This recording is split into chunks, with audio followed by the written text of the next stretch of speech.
नमस्कार, जनपक्ष में आपका स्वागत है। मैं हूं प्रियदर्शन। दोस्तों, मैं इस साल की कामयाब फिल्मों की सूची देख रहा था। 2 दिन पहले मैंने एक film the great Shamsuddin family पे बात की थी, तो मैं देख रहा था कि कौन सी फिल्में इस साल बेहद कामयाब रही हैं। मैंने पाया कि ज़्यादातर वो फिल्में हैं जो बहुत लाउड आवाज़ में, बड़ी ऊंची आवाज़ में, बहुत शोर शराबे के साथ एक महावृत्तांत रचने की कोशिश करती हैं। चाहे वो देशभक्ति का हो, चाहे वो अतीत के शौर्य का हो, चाहे वो किसी मिथकीय कहानी का हो, जैसे आप कांतारा को याद कर सकते हैं। अतीत के शौर्य में आप छावा को याद कर सकते हैं, या धुरंधर जैसे फिल्में, या जो बहुत रोमांस की एक चरम कहानी हो, सैयारा, जिसके बारे में कहा गया कि उस फिल्म को देखकर दर्शक सिनेमा घरों में रो रहे थे। हालांकि फिर दोहराता हूँ, शायद मैं वैसा पॉपुलर दर्शक नहीं हूँ। न मुझे धुरंधर देखकर ज़्यादा देशभक्ति मेरे भीतर जागी, न सैयारा देखकर लगा कि कोई बड़ी रोमांटिक फिल्म देख रहा हूँ। दोनों फिल्में मुझे बॉक्स ऑफिस की शर्तों पे कामयाबी के साथ उतरने वाली फिल्में लगीं। मैं याद कर रहा था कि क्या इस दौर में हमारे समय की कोमलता को, मासूमियत को, सभ्यता के उन कोनों को पकड़ने वाली फिल्में बनी हैं जो इस शोर शराबे में अदृश्य रह जा रहे हैं। क्या उन समाजों की पीड़ा सामने आ पा रही है जिनके साथ अन्याय हो रहा है, या जिनकी उपेक्षा हो रही है, या जिनके सामने खतरा है कि उनका अपसांस्कृतिकरण एक का पूरा दौर शुरू हो सकता है, जो पहले से चल रहा है। तो मैं पाता हूं कि हिंदी सिनेमा में लगातार ये प्रक्रिया भी समानांतर जारी है। कुछ दीवाने किस्म के फिल्मकार हैं, कुछ जिद्दी किस्म के रचनात्मक लोग हैं जो ऐसी फिल्में बना रहे हैं जो उन्हें शायद बहुत मुनाफा भले न दे, लेकिन जो लोगों के दिल को छुए, जो याद दिलाए कि ये हिंदुस्तान एक अलग तरह का भी है, ये इस दुनिया में और भी लोग बसते हैं, इस दुनिया में दूसरी सभ्यताएं भी रहती हैं जिनको आपको और ध्यान से देखना चाहिए। मैंने जैसे कहा कि 2 दिन पहले मैंने द ग्रेट शमसुद्दीन फैमिली की चर्चा की थी, अनुषा रिजवी की उस फिल्म की, जो एक खोए हुए या मिटाने की कोशिश किए जा रहे भारत का, जो मिटने को तैयार नहीं है, एक बड़ा मेटाफर रचती है। मुझे और भी कई फिल्में उस सिलसिले में याद आई। मुझे धड़क 2 की याद आई, एक दलित अस्मिता पर चोट की जा रही कहानी। मुझे ख्याल आया होम बाउंड का, कोविड के दौर में सूरत से चले 2 दलित और मुस्लिम दोस्तों की कहानी, कैसे एक दूसरे का साथ देने की कोशिश में समाज की उपेक्षा को झेलते हुए, अपने साथ हो रहे अन्याय को अनदेखा करते हुए वो आगे बढ़ते हैं, कहीं नाकाम रहते हैं, एक की मौत हो जाती है, दूसरा उसके शव को किसी तरह घर तक लाता है। ये सारी फिल्में आपकी भी स्मृति में होंगी। एक पुरानी फिल्म मुझे कल मैंने देखी और मुझे लगा कि उस पर फिर से बात करूं। वो फिल्म है ह्यूमंस इन द लूप। इस फिल्म को देखने का एक आकर्षण तो मेरा ये था, ये अरण्य सहाय ने बनाई है। ये मेरे इलाके, जिसको झारखंड कहते हैं, झारखंड जो राज्य है, उस इलाके में बनी फिल्म है। और जहाँ मैं इन दिनों रहता हूँ, वहाँ के पास के गांव में इसकी शूटिंग हुई है। लेकिन ये वजह नहीं है। फिल्म जो है वो इतनी सूक्ष्मता से बनाई गई है, इतने इशारे करने वाली फिल्म, इतने संकेत देने वाली फिल्म है कि उसे देखते हुए लगता है कि हम आखिर इस विकास की दौड़ में वो किन चीज़ों को पीछे छोड़ रहे हैं, किन चीज़ों को नष्ट कर रहे हैं, और कैसे हमारे पूर्वाग्रह हमारी वैज्ञानिकता में, हमारी आधुनिकता में शामिल होते जा रहे हैं। ये फिल्म है असल में झारखंड के गांव में चल रहे एक एआई प्रोजेक्ट की। उस एआई प्रोजेक्ट में एआई की स्मृति के लिए दुनिया भर की चीज़ें संग्रहित की जा रही हैं। हर चीज की मैपिंग हो रही है, चाहे वो मनुष्य हो, चाहे वो खेल के मैदान हो, चाहे सब्जियां हों, चाहे फसलें हों, कीटनाशक हों, फुटबॉल हो, खेलने का ढंग हो, दौड़ने का ढंग हो, ट्रैफिक हो, गाड़ियां हो, दुनिया की सारी स्मृति एआई में भर देनी है ताकि वो हमारे लिए उपयोगी हो सके। लेकिन ये काम जो लोग कर रहे हैं वो बहुत मासूम आदिवासी लोग हैं। वो बड़े मतलब उनको इस काम के लिए पैसे मिल रहे हैं, ग्राहक कहीं और से ऑर्डर दे रहे हैं। तो हम पाते हैं कि जो हमारे जीवन के, जो हमारे वर्चस्ववादी तबकों के पूर्वग्रह हैं वो हम एआई की स्मृति में भी डाल रहे हैं। फिल्म में अचानक एक जगह एक प्रसंग आता है, जो वो सेंटर चलाने वाली महिला है अपने साथ की आदिवासी लड़की को, जो नायिका है फिल्म की, उसको कहती कि रुको मैं तुम्हारी तस्वीर बनाती हूँ, देखो एआई क्या क्या कर सकता है। वो बोलती है कि वो फिर उस पर टाइप करती है कि अ ब्यूटीफुल ट्राइबल गर्ल। अब ब्यूटीफुल ट्राइबल गर्ल करते ही जो तस्वीर आती है वो एक बड़ी खूबसूरत किसी पश्चिमी मॉडल जैसी लड़की की आती है। ये बड़ी मायूस होती है। फिर इंडियन ब्यूटीफुल ट्राइबल गर्ल करती है।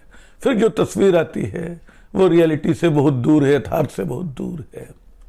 ये आदिवासी लड़की जो है वो बताती है कि हमारी दुनिया तो ये नहीं है मैडम, हम तो जो हैं वो जैसे मैपिंग चल रही है, सारे कीटों की, कीड़ों की पेस्ट के रूप में मैपिंग होनी है ताकि वो फसलों को नुकसान पहुंचाने वाले अगर हैं तो उनको खत्म किया जा सके। ये लड़की जंगल के अपने अनुभव से, पेड़ पौधों और मिट्टी के अपने लगाव से जानती है कि एक कीड़ा है जो बहुत, जिसको कीट नहीं कहा जा सकता है, पेस्ट नहीं कहा जा सकता है, क्योंकि वो पत्तियों को खाता नहीं है। वो सिर्फ पत्तियों के सड़े हिस्से खा के असल में पौधों की रक्षा करता है, पौधों को बचाता है। वो बोलती है कि इसको पेस्ट में हम क्यों डालें, लेकिन जो इंस्ट्रक्टर है वो कहती है कि इसको तो पेस्ट में डालना ही होगा, क्योंकि कस्टमर जो चाहेगा वो करना होगा। वो कस्टमर तय करेगा कि चीज़ों का नाम क्या हो, चीज़ों की शक्ल क्या हो, चीज़ों के साथ जुड़े, वो तय करेगा कि आदिवासी कैसे हों, कीटनाशक क्या हों, किन्हें हम कीड़ा माने, किन्हें हम मनुष्य माने। तो ये बात, इस बात की ओर कि हमारे पूर्वग्रह कैसे चले आते हैं, हमारे विज्ञान में भी, हमारे वैज्ञानिक उपक्रमों में भी, जिनसे हम भविष्य की दुनिया का नक्शा बनाने वाले हैं, उनमें भी। तो एक तो ये बात है। दूसरी, उस फिल्म के भीतर एक बड़ी मासूम सी दुनिया है उस आदिवासी स्त्री की जिसने ढुकी विवाह किया है। ढुकी मतलब किसी के घर में दाखिल होने। ढुकना एक नगपुरिया भाषा का शब्द है, बल्कि कई झारखंडी भाषाओं और बिहार की स्थानीय बोलियों में भी इस्तेमाल होता है, मगही में भी होता है। ढुकने का मतलब दाखिल हो जाना, कहीं घुस जाना कहीं। तो ढुकी ब्याह ऐसा ब्याह है, शादी ऐसी शादी है जिसको आप लिव इन रिलेशन बोलते हैं। तो उस लिव इन रिलेशन के तहत वो लड़की रही है, उसकी एक संतान, दो बच्ची, एक बच्ची है बड़ी सी किशोर उम्र की, और एक बेटा है। ये दोनों जो हैं, ये बेटा बहुत छोटा है और बेटी बड़ी है लेकिन अपनी माँ से दुखी है। उसको लगता है कि माँ ने उसको पिता के द्वारा दी जा रही सुख सुविधाओं से दूर कर दिया है।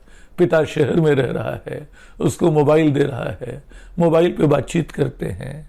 बच्ची शिकायत करती कि माँ जो है वो उसको जंगल ले जाती है, उसको पौधे दिखाती है, उसकी पत्तियों से पहचान कराती है। लेकिन इस मासूमियत के बीच, मतलब पता चलता है गांव, एक मासूम सा, एक छोटा सा गांव कैसे अपने जीवन में पौधों को, मिट्टी को, जंगलों को, नदियों को, चट्टानों को, अपनी एक नामालूम सी बनावट को कैसे एक भरे पूरे संसार में बदल रहा है। और ये एआई जो मैपिंग कर रहा है इस संसार की, पता नहीं इसका क्या करेगा, इसका किस तरह इस्तेमाल करेगा। जंगल पर हो रहे बहुत सारे हमलों की खबर हम जानते हैं। हमें मालूम है कि इन जंगलों को कैसे काट के बड़े बड़े औद्योगिक उपक्रम बनाए जा रहे हैं और जंगलों को काटना असल में आदिवासी जीवन को काटना भी है। एक बहुत बड़े समुदाय को बेदखल विस्थापित करके पहले दिहाड़ी के मजदूरों में और फिर मुफ्त का अनाज पाने वाले लाचार बेबस लोगों की कतार में खड़ा कर देना है। हालांकि ये फिल्म उस तरफ नहीं जाती है। मैं चाहता हूं कि शायद अगर वो थोड़ी मुखर होती, अगर वो एक सभ्यता के साथ विज्ञान के नाम पे हो रहे इस छल की ओर भी इशारा करती, अगर वो इस सभ्यता के साथ हो रहे दूसरे अन्यायों की ओर भी इशारा करती, तो शायद मेरे लिए कुछ और बड़ी फिल्म होती। लेकिन अपनी अपेक्षाओं को मैं फिलहाल दरकिनार रख रहा हूं। आज ये वीडियो इसलिए बनाया है कि एक प्यारी सी फिल्म जो फिर से मुझे एक अपने खोए संसार का पता देती है, याद दिलाती है कि देखो एक वास्तविक दुनिया सांस लेती हुई, धड़कती हुई, अपने जंगलों, अपनी नदियों, अपने पौधों में अपनी पहचान खोजती हुई, उनकी सूक्ष्मताओं को, उनकी बारीकियों को पहचानती हुई। एक दृश्य उसमें छोटी बच्ची है, वो इसी नायिका, आदिवासी नायिका का बचपन का दृश्य है और उसके साथ एक लड़का है। दोनों बातचीत कर रहे हैं, दोनों बोल रहे हैं कि सब कुछ में जीवन है, पत्थर में भी जीवन है, नदी में भी जीवन है, पौधों में भी जीवन है, जो भी हमारे आसपास है सब कुछ जिंदा है। कान लगा के इनको सुनो तो इनकी आवाज सुनाई पड़ेगी। इस सब कुछ जिंदा होने के जो यथार्थ या भ्रम को, जो भी आप उसको कह लें, नष्ट करने वाली जो सभ्यता दृष्टि है, जो बताने वाली कि ना ये तो नहीं चलेगा, ये बारीकियां नहीं चलेंगी, इनका कोई मतलब नहीं है, नई दुनिया में इतने सारे विभेद नहीं रह सकते हैं, एक सपाट चौरस सड़क चाहिए वो जिस पे सबको चलना है, और जो नहीं चल सकते वो पीछे छूट जाने को अभिशप्त हैं। ये नामालूम से इशारे इस फिल्म को देखते आपके जहन में बार बार कौंधते हैं। अगर नहीं कौंधते तो आपको अपने बारे में फिर से सोचने की जरूरत है। ये देखने की जरूरत है कि आप किस तरह का सिनेमा, किस तरह का साहित्य पसंद कर रहे हैं। क्या आपके कानों को बहुत ऊंची आवाजें ही भा रही हैं? क्या आपकी आंखों को बहुत चमकते दृश्य ही रास आ रहे हैं? इस पर विचार कीजिएगा और संभव हो तो ये film humans in a loop, जिसको अरण्य सहाय ने निर्देशित किया है और जिसमें एक जिसके निर्माण में हमारे रांची के फिल्मकार बीजू टोप्पो की भी भूमिका रही है। इस फिल्म को देखिएगा। शुक्रिया।